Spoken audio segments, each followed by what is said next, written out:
Hey guys, welcome to my channel, and it's your girl Tishay. I'm so happy to be your host once again. So in this video, we're going to be going through the Baddies West new episode, Strangers in the House. Before we delve in, I must let you know that this video is strictly opinionated, no summaries. I might give you summaries in between, but you know you're gonna get more of opinions than summaries. So if this is something you're very much interested in, please smash the subscribe button if you're new to my channel, and let's delve right in.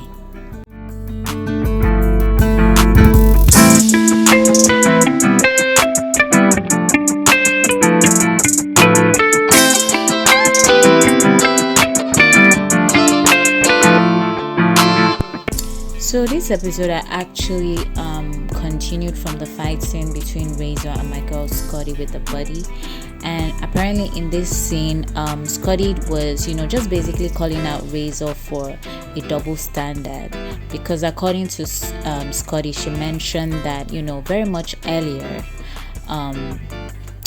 she was on the bus twerking with her pants down and had a lot of people touching on her, but now here she was basically complaining about her being touched, right?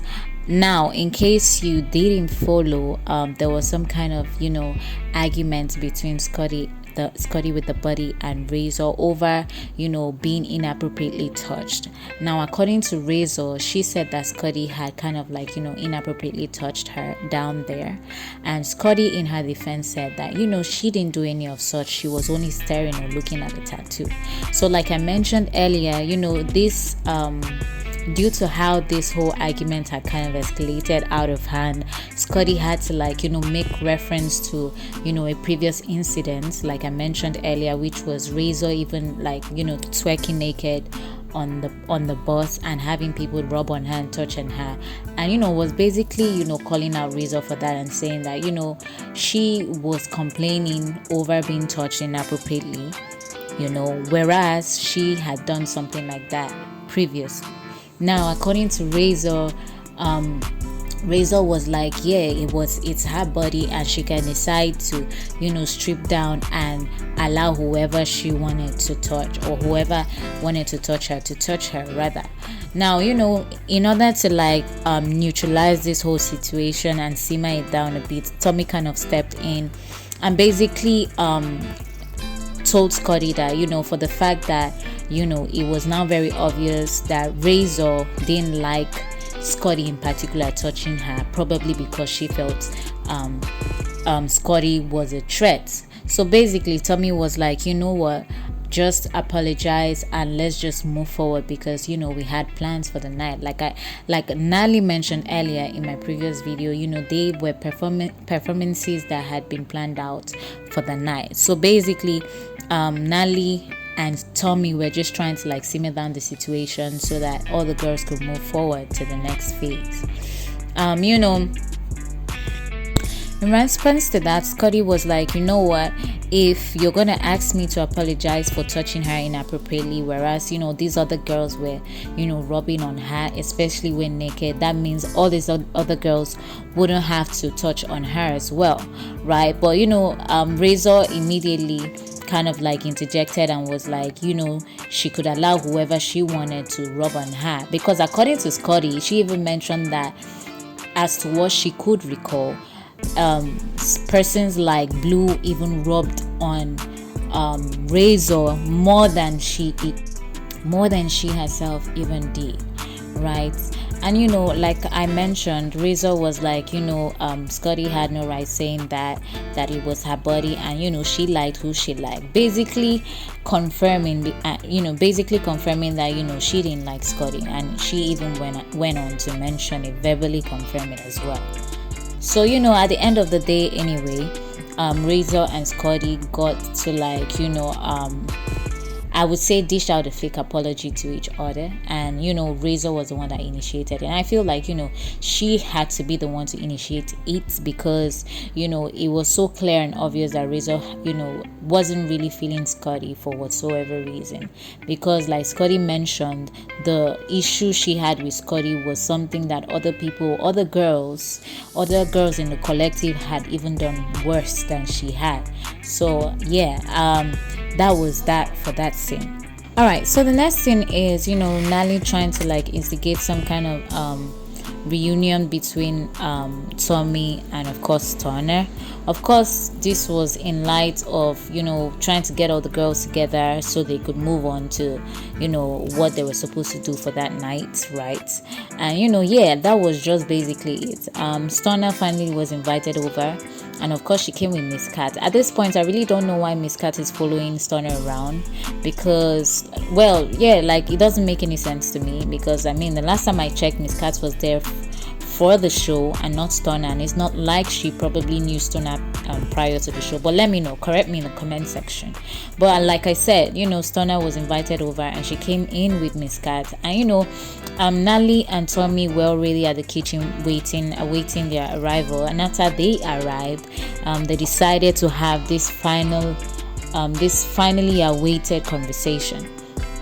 Now, according to Tommy, this whole situation between Stunner and Tommy actually started from the whole auditions show, when Stunner kind of had some kind of beef between Sukiana, and at some points, Tommy got dragged in.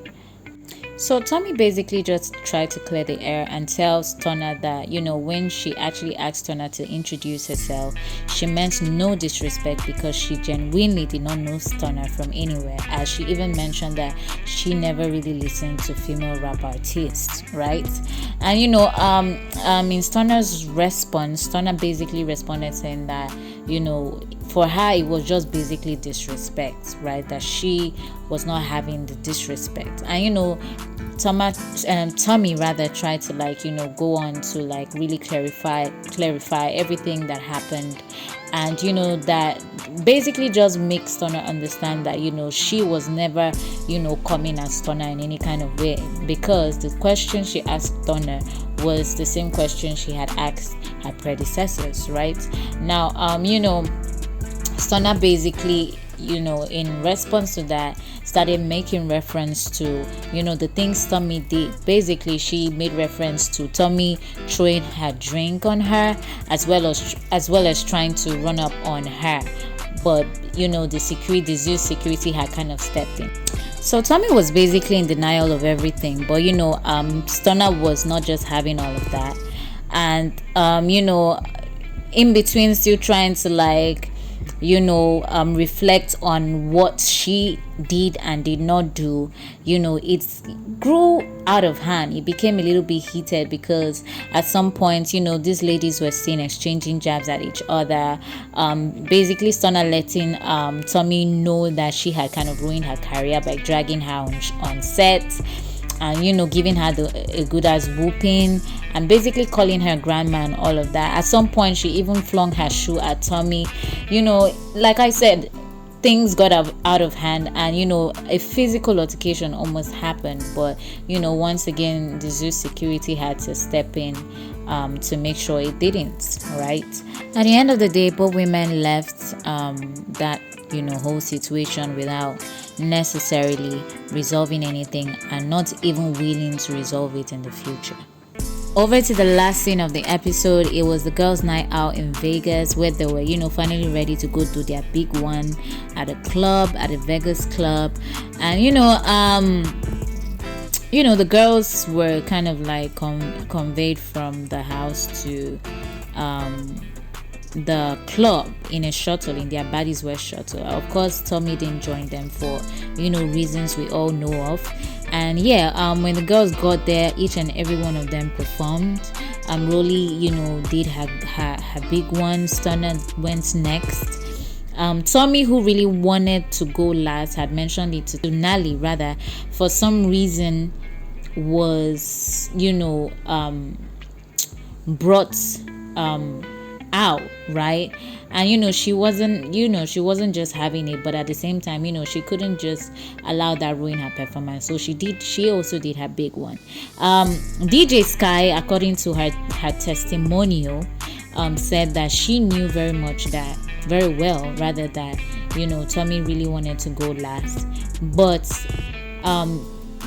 in her, like I said, according to her testimonial, she said that she was too eager to listen to Tommy, and that's why she decided to bring her out before Sean. Now, when she mentioned this, I was like, girl, stop lying. We all know that you did that because Sean is your bestie. So, like, girl, just stop it, right? So, yeah, that was just basically it. I mean, eventually, Sean wasn't even the last performer at the end of the day, because Low London also was ushered in. I think it was a last minute thing. Probably Low London caught up, she was so caught up with the vibes that all these other ladies brought, and she was like, you know what, I can sing too, why don't I just also do my own big one, right? And yeah, she was finally given that room to do so. So I mean, finally Sean wasn't even the last performer, basically.